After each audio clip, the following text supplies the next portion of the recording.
Hey, what's up? Welcome back to Chalk Talks with Coach B. Today, we're talking about covered calls, and the concept is simple. You already own 100 shares of a stock, and someone pays you $200 for the right to maybe buy it from you later. You don't have to do anything extra. You just collect the money and wait. That's the whole idea. If you're brand new to options, go check out the Options Basics video first. I'll link it in the description because today I'm going to assume you know what a call option is. And as always, drop your questions in the comments or come find me on the stream. So here's the one sentence definition. A covered call is when you sell someone else the right to buy your shares at a set price and they pay you cash up front for that right. That's it. You're getting paid for something you might have been willing to do anyway. Sell the stock at a higher price. The word covered just means you already own the shares. You're not selling a promise you can't keep. The shares are right there in your account, ready to go. That's what makes this one of the lowest risk option strategies there is. All right, let's get into the numbers. Let's say you own 100 shares of a stock trading at $50 a share. That's $5,000 sitting in your account. You like the stock long term, but you'd be fine letting it go if it gets up to 55. You're not in a rush. You go to the options chain, find the $55 call about 45 days out. That's typically where I like to be. And you sell it for $2 a contract. One contract covers 100 shares, so $2 times 100 is $200 that lands in your account today, right now. Done. Your effective cost basis just dropped to $48 a share. You paid $50, you collected $2, so you're really in it at $48. Not bad at all. Now, there are three ways this plays out, and I want to walk through all of them. Scenario 1, the stock stays below 55. The call expires worthless. The person who bought it from you gets nothing, and you keep the $200 free and clear. You still own your 100 shares. And here's the thing. You can turn right around and sell another call for next month and collect another premium. Month after month, as long as the stock stays range bound, you're just stacking income on top of shares you already owned.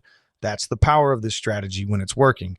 Scenario 2, the stock gets called away at 55. The stock runs above 55 and your shares get called away. Someone buys them from you at the strike price. Let's run the math.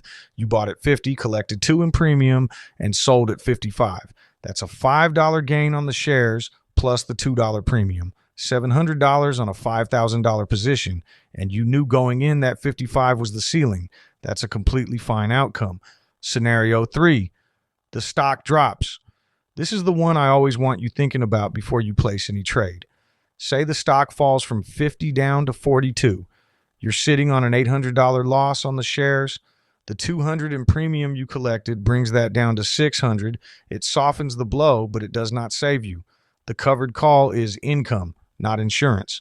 You still own every dollar of downside on those shares. This is the most important rule. Only sell covered calls on a stock you're genuinely fine holding. If you'd panic sell at 40, you don't want to be running this strategy. The premium is nice, but the shares are the real risk.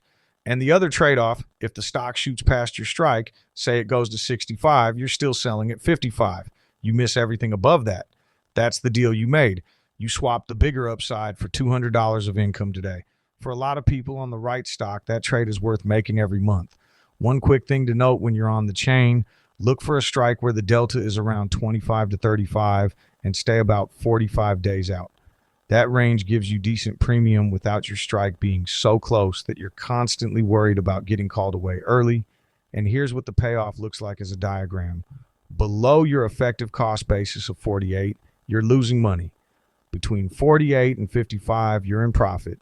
Above 55, your gain is capped at $700 because that's where the shares get called away.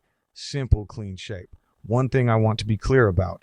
A covered call is an income strategy, not a hedge. If the stock craters, $200 is not going to make you whole.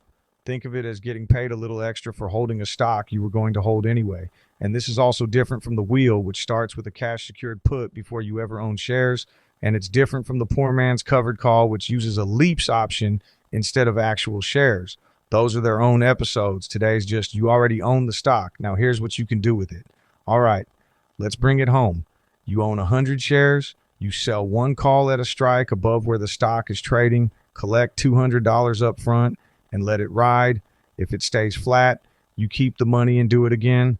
If it gets called away, you made money on both the shares and the premium. If it drops, the premium cushions the hit, but you're still exposed to the downside, which is exactly why you only do this on a stock you actually want to own. That's Covered Calls 101. If this helped, hit that like and subscribe and drop a comment with what you want me to break down next. Good luck in the markets, no matter what stock you're into.